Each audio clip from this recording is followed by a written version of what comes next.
All you need is a piece of 3/4 inch PVC, 20 inches long.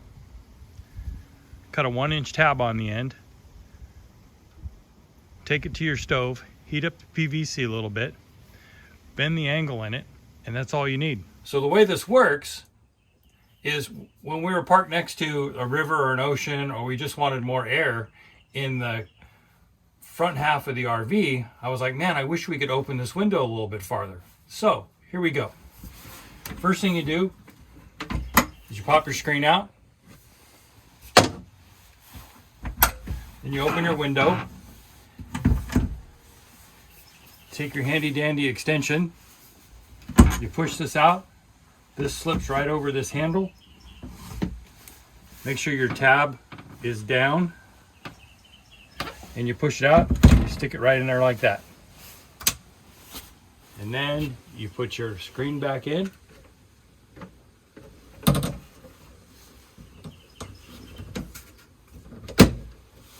And there you go, your RV hack for the day.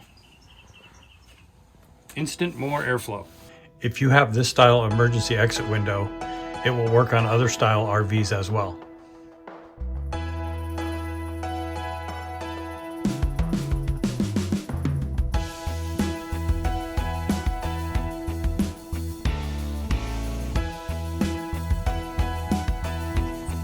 After I got it done, painted it all up, gave it a nice flat black finish so it doesn't stick out like a sore thumb, and this is money.